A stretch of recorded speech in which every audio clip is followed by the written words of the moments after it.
Love and justice, the two greatest commandments.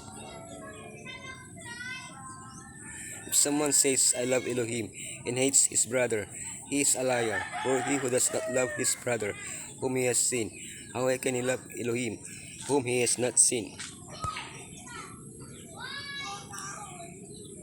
The Ten Commandments are a series of rules that almost always begin with the word not, followed by a prohibited action. What does love have to do with so much prohibition? It must have a lot to do with it, since the summary of these commandments is love and love.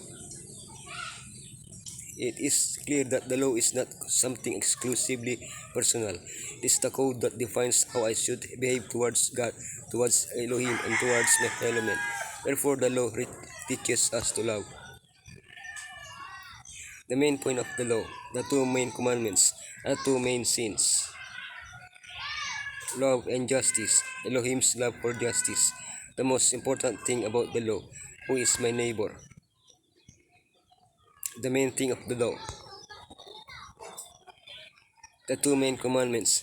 Yeshua replied, love the Lord your Elohim with all your heart, and with all your soul, and with all your mind. This is the first and greatest commandment. And the second is like it. Love your neighbor as yourself. All the law and the prophets hang on to these two commandments. How does love relate to the law? Love Elohim. May Elohim be your only love. Elohim does not need intermediaries to receive your love. Show your love for Elohim by respecting His name. Dedicate Saturday to relating to the Creator and Redeemer whom you love. Love your neighbor. Love your parents at all times. Show your love by respecting the lives and feelings of others. Love your spouse and always be faithful. Love respects with that what belong to the other. Love without hurting with his words. Love without coveting what belongs to the one you love.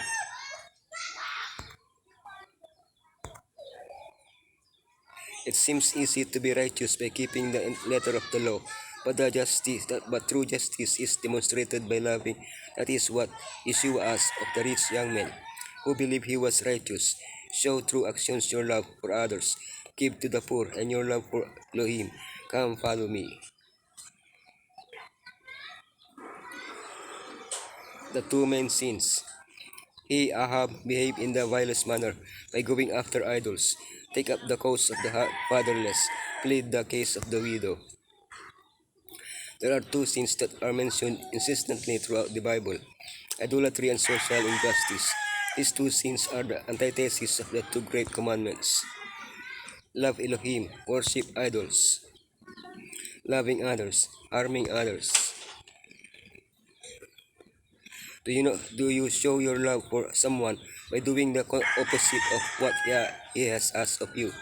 That is exactly what someone who bows down to an idol does. Even if he says he loves Elohim, he denies him with his actions, because not only does he not respect his law, but he shows his love to an inanimate object instead of the Creator.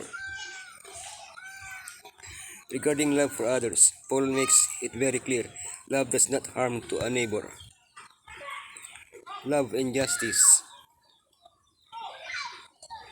Elohim's love for justice. The Lord loves justice and righteousness. The earth is full of His love. Since Elohim loves justice, it is logical that He would be angry with those who act unjustly.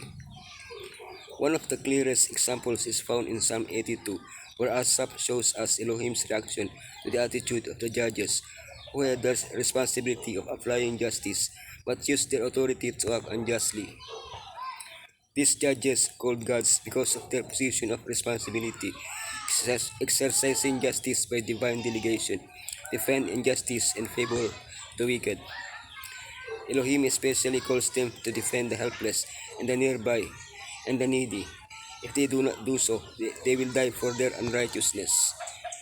And this cry for justice does not concern only those who have just judicial responsibilities. Elohim demands that each of us do justice. The most important thing about the law. Woe to you, teachers of the law and Pharisees, you hypocrites! You give a tenth of your spices, mint, dill, and cumin, but you have neglected the more important matters of the law: justice, mercy, and faithfulness. You should have practiced the latter without neglecting the former. I think even the smallest thing is obeying the law and therefore doing what is right. So why does Yeshua say that the actions of the scribes and Pharisees set aside justice? To do justice is not to be fair, but to apply the law correctly to others. Hence, in the law itself, the Pentateuch, there are exceptions to protect the helpless. Nearly all the prophets have words of rebuke for those who act unjustly toward others or fail to apply justice in love. For Isaiah, for example, seeking justice involves helping the helpless. Nehemiah was outraged when, protected by the law, the rich demanded the repayment of loans without taking into account the poverty of their brothers. Who is my neighbor? Which of these three do you think was a neighbor to the men who fell into the hands of robbers?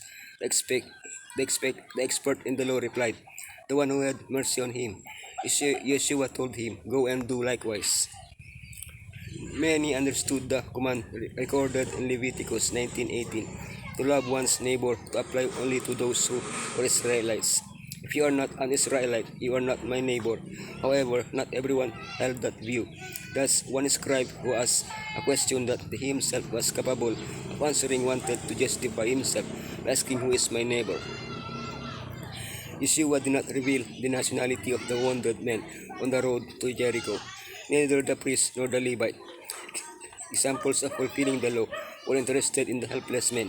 However, a non-neighbor, a Samaritan, was moved with compassion and fulfilled the law of loving one's neighbor as oneself. The enemy takes power and care about his own well-being. Yeshua left his throne, humbled himself, and came down to serve others and give his life for us. Who will we imitate? Let us be followers and imitators of Yeshua. Those who love Elohim cannot harbor hatred or envy. When the heavenly principle of eternal love fills the heart, it will flow out to others, not merely because favors are received of them, but because love is the principle of action and modifies the character, governs the impulses, controls the passions, subdues enmity, and elevates and ennobles the affections. This love is not contracted so as merely to include me and mine, but is as broad as the world, and as high as heaven, and is in harmony with that of the angel workers. This love cherishes in the soul, sweetens the entire life, and sheds a refining influence all around. If we love Elohim with all the heart, we must also love His children. This love is the spirit of Elohim. It is the heavenly adorning that gives true nobility and dignity to the soul and assimilates our lives to that of the Master.